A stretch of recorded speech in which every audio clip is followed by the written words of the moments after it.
how has your fame affected your relationships with your friends and family, if at all?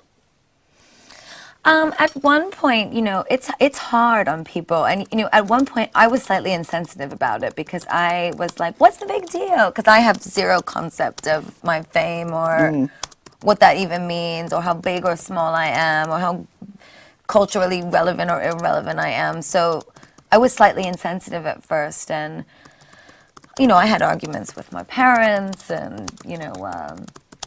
I said, you know, you guys got to get it together. You have to stop freaking out. It was hard, you know, for everyone.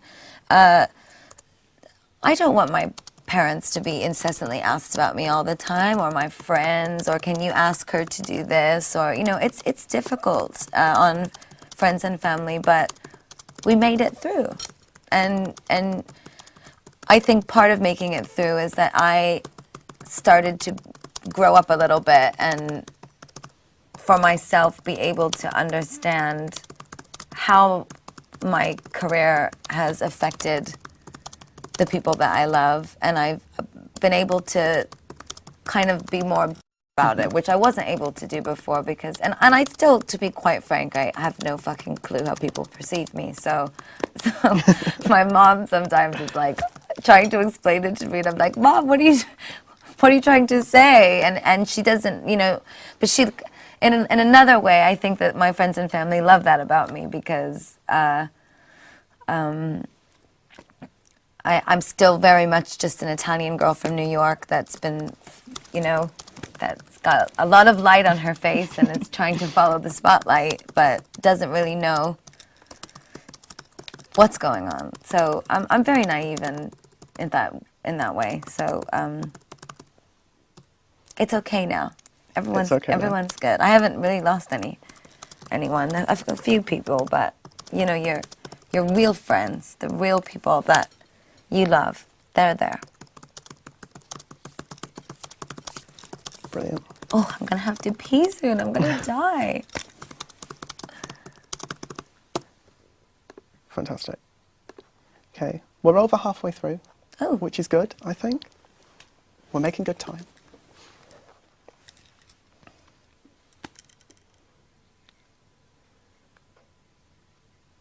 Okay, our next question was asked by Star from Pittsburgh and also Bryce from Houston. That's a lovely name. Do you ever wish that you weren't famous? Do I ever wish I wasn't famous? Well, I've always been famous. Nobody knew about it. Fame is on the inside. It's not on the outside. So I guess you could say the fame is something that I've always felt. And that thing I want my fans to feel, that self-love, that inner confidence. But do I wish I wasn't famous today in the media definition of what fame is? No. I don't wish I wasn't famous. I do wish sometimes I had more privacy and could get drunk and vomit in a corner and not be photographed or videoed while doing it. But, you know, there's sacrifices that you make. And the trade-off in that question is if I wasn't famous, I wouldn't have all of you. You know, I wouldn't have all my little monsters if I wasn't famous. And I would never give that or them up for anything. So, no.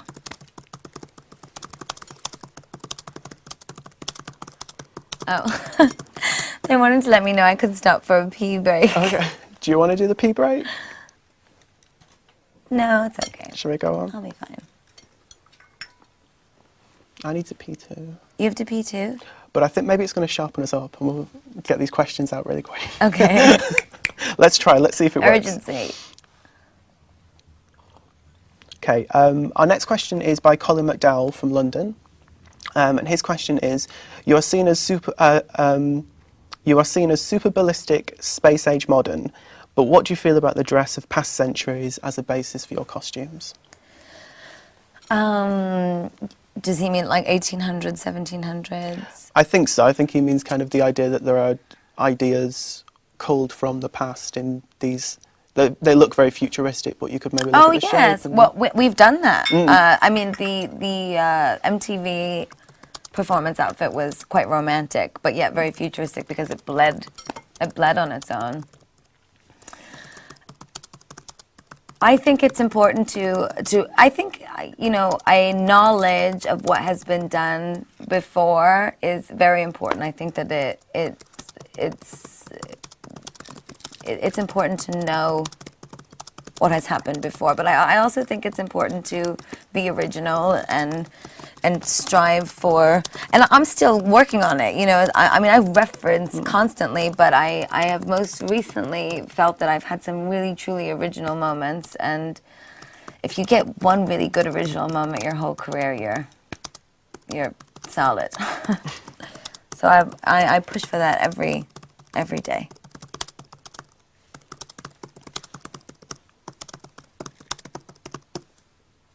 Brilliant.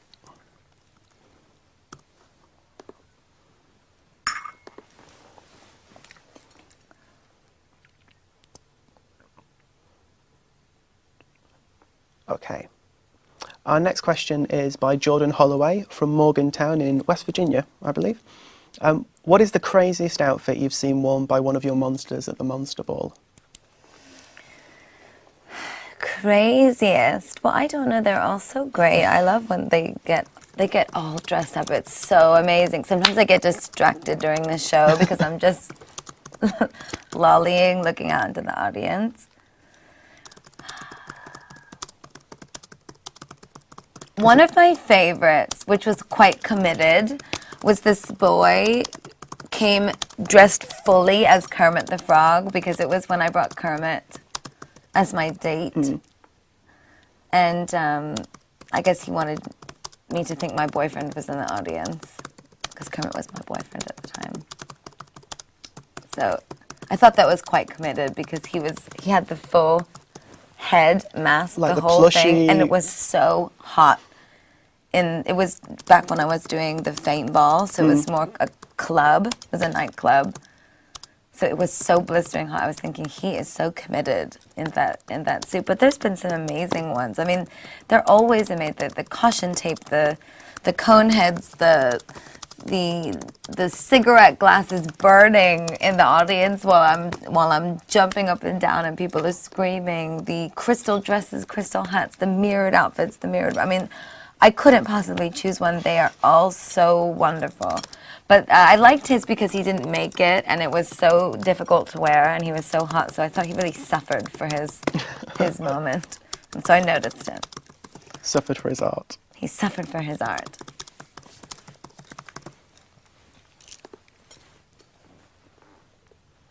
Fantastic. Okay. Our next question is from Kristin Fritz in Minnesota. What is the one thing that you hope your fans take away from you as a person and your music? I want them to love themselves.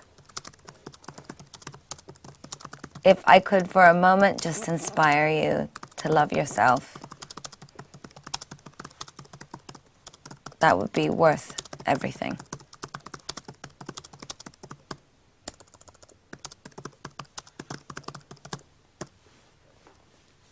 Next question.